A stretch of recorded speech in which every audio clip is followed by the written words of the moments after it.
اولاد کے لیے دعائیں پڑھیں گے. ارشاد باری تعالیٰ ہے سورۃ الفرقان کی آیت نمبر 74 سے 76 تک اللہ سبحانہ تعالیٰ کا ارشاد ہے والذین یقولون ربنا ھب لنا من ازواجنا وذریاتنا قرۃ اعین واجعلنا للمتقین اماما اولئک یجزون الغرفۃ بما صبروا ویلقون فیہا تحیۃ وسلاما خالدین فیہا حسنت مستقرا ومقاما. اور وہ لوگ جو کہتے ہیں اے ہمارے رب ہمیں اپنے ازواج اور اولاد کی طرف سے آنکھوں کی ٹھنڈک عطا فرما اور ہمیں متقی لوگوں کا امام بنا، یہی لوگ ہیں جو اپنے صبر کے بدلے جنت میں بالا خانے دیے جائیں گے اور وہ اس میں دعائے خیر اور سلام سے استقبال کیے جائیں گے، اس میں وہ ہمیشہ رہنے والے ہوں گے. کتنا اچھا ٹھکانہ اور کتنی اچھی قیام گاہ. اولاد کے لیے دعا مانگنا انبیاء اور اہل ایمان کا شیوا رہا ہے. ابراہیم علیہ السلام نے دعا کی تھی رب ھب لی من الصالحین، اے میرے رب مجھے نیک اولاد عطا فرما. اہل ایمان کی دعا اللہ تعالیٰ نے قرآن مجید میں ذکر کی ہے وَأَصْلِحْ لِي فِي ذُرِّيَّتِي، اور میری خاطر میری اولاد کی اصلاح کر دے. زکریا علیہ السلام نے دعا کی تھی فَهَبْ لِي مِن لَّدُنْكَ وَلِيًّا يَرِثُنِي وَيَرِثُ مِنْ آلِ يَعْقُوبَ وَاجْعَلْهُ رَبِّ رَضِيًّا، مجھے اپنے پاس سے ایک وارث عطا فرما جو میرا وارث بنے اور آل یعقوب کا وارث ہو، اور اے میرے رب اسے پسند کیا ہوا بنا، وہ ایسا ہو جس سے تو راضی ہو جائے، وہ پسندیدہ ہو. ابراہیم علیہ السلام نے دعا کی تھی رب اجعلنی مقیم الصلاۃ ومن ذریتی ربنا وتقبل دعا، اے میرے رب مجھے بھی اور میری اولاد کو بھی نماز قائم رکھنے والا بنا، اے رب میری یہ دعا قبول فرما. اہل ایمان ہمیشہ اپنی اولاد کے لیے دعا کرتے ہیں. سورۃ الفرقان کی جو آیات میں نے آپ کے سامنے پڑھی ہیں یہ عباد الرحمان سے متعلق آیات ہیں کہ رحمان کے خاص بندے، رحمان کے پسندیدہ بندے اللہ تعالیٰ سے دعا کرتے ہیں کہ ربنا ھب لنا من ازواجنا وذریاتنا قرۃ اعین، کہ اللہ ہمیں اپنی ازواج سے اور اپنی اولاد سے آنکھوں کی ٹھنڈک عطا فرما. یاد رکھیے یہ دعا ہر صاحب ایمان کا شیوا ہے.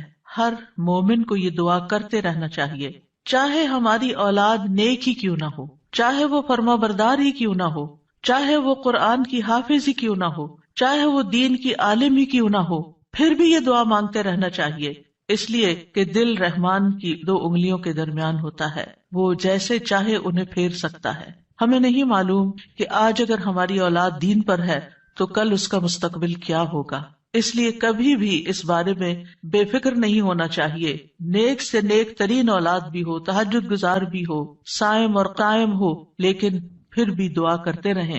اگر آپ کی اولاد نیک ہے تو آپ کی دعائیں ان کی نیکی میں استقامت اور اضافے کا سبب بنے گی، یعنی وہ مزید نیک بنے گی، ان کے اندر مزید استقامت آئے گی اور پھر اسی طرح ان کا ایمان بھی بڑھے گا.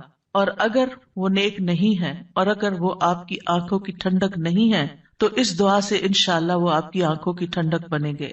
تو ہم سب کو بھی یہ دعا کرتے رہنا ہے کہ اے اللہ ہماری اولاد کو نیک بنا اور ان کو متقین کا امام بنا، یعنی تقوی والوں کی صحبت میں ہوں اور تقوی والوں میں بھی سب سے آگے ہوں، تقوی والوں کو بھی مزید لیڈ کرنے والے ہوں، ان کی رہنمائی کرنے والے ہوں. اور پھر یہ کہ وہ ہماری آنکھوں کی ٹھنڈک بھی ہوں، یعنی جہاں وہ رب کے پسندیدہ ہوں وہاں وہ ہمارے لیے بھی باعث سکون ہو. اس کے ساتھ ساتھ انسان کے لیے لازم ہے کہ وہ اپنی اولاد کی نیک تربیت بھی کرتا رہے، کیونکہ تربیت کی کوشش کرنا جو ہے ایک صبر آزما کام ہے.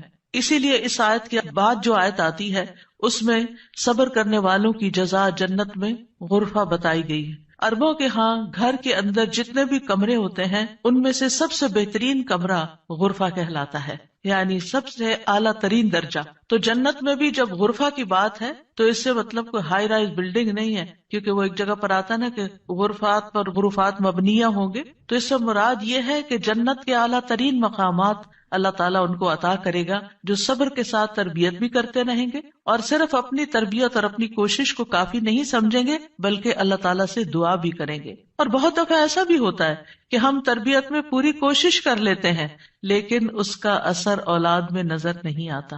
اولاد آپ کی ایکسپیکٹیشن پہ پوری نہیں اترتی، آپ جیسے ان کو دیکھنا چاہتے ہیں ویسے وہ نظر نہیں آتے.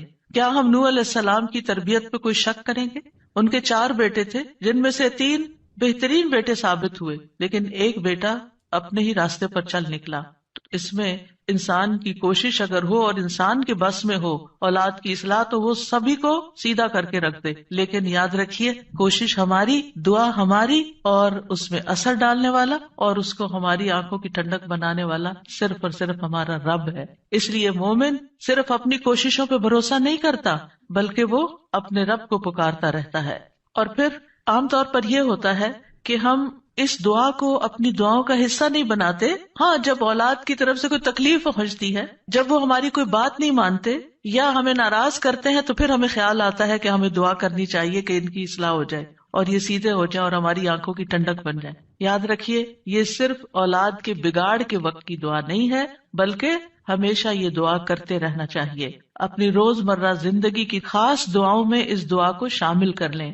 اپنی نمازوں میں، سجدوں میں، قبولیت کے اوقات میں اپنی اولاد کے لیے دعا کرے، کیونکہ اولاد انسان کی محبوب ترین چیزوں میں سے ہے. جن کو اللہ نے اولاد کی نعمت سے نوازا ہے، وہ اچھی طرح سمجھ سکتے ہیں کہ ہماری زندگی میں اولاد کا کیا مقام ہے. یعنی جب تک انسان والدین نہیں بنتا، ماں باپ نہیں بنتا، وہ اس بات کو سمجھ ہی نہیں سکتا کہ اولاد کیا چیز ہوتی ہے. کیونکہ انسان زندگی میں مختلف چیزوں سے محبت کرتا ہے، مختلف چیزوں کے ساتھ انسان کا لگاؤ ہوتا ہے، مختلف کام یا مختلف چیزیں اس کو پسند آتی ہیں. لیکن جب ایک عورت ماں بنتی ہے، ایک مرد جو ہے وہ باپ بنتا ہے، تو اس کے بعد اس کی زندگی میں جو تبدیلی آتی ہے، اس کے بعد اس کی زندگی کے اندر جو خوبصورتی آتی ہے، اس کے بعد اس کی زندگی کا جو محور اور مرکز بن جاتا ہے، اور اس کی تمام توجہ کا مرکز جو چیز بن جاتی ہے، اور دن رات کی یہ ڈیوٹی 24/7 کی ہوتی ہے. یعنی باقی چیزوں سے تو آپ کسی وقت الگ بھی ہو سکتے ہیں، مگر یہ وہ رشتہ ہوتا ہے کہ جس سے آپ پھر مرتے دم تک الگ نہیں ہو سکتے، کیونکہ وہ آپ کے جسم کا ایک حصہ ہوتا ہے. اور اللہ تعالیٰ آپ کے دل میں ہر چیز سے زیادہ ان کے لیے محبت ڈال دیتا ہے، اور ان کی خوشی آپ کو خوش کرتی ہے اور ان کا دکھ آپ کو دکھی کرتا ہے. اس لیے انسان کو ہمیشہ اپنی دعاؤں میں یہ خاص دعا کرتے رہنا چاہیے، اور قبولیت کے اوقات میں بھی، کیونکہ اولاد سے ملنے والی آنکھوں کی ٹھنڈک اسی وقت ہوتی ہے جب اولاد سیدھے رستے پر ہوتی ہے، جب اولاد نیک ہوتی ہے، اچھے کام کر رہی ہوتی ہے، تو پھر ہی ماں باپ کی آنکھوں کی ٹھنڈک ہوتی ہے. اور اس دعا کے دوسرے حصے میں اپنے لیے دعا ہے کہ اللہ ہمیں متقین کا امام بنا. یعنی اولاد جو ہے، ہم اس کے ایک طرح سے امام ہوتے ہیں. جیسے حدیث میں آتا ہے نا، کلکم راعٍ وکلکم مسئول عن رعیتہ، تو ہر ایک ہم میں سے راعی ہے، ہر ایک لیڈر، ہر ایک ذمہ دار ہے. تو اللہ تعالیٰ ہمیں ماں باپ کی حیثیت میں ایسا رول ماڈل بنا کہ ہم متقی ہوں اور ہماری اولاد بھی متقی ہو.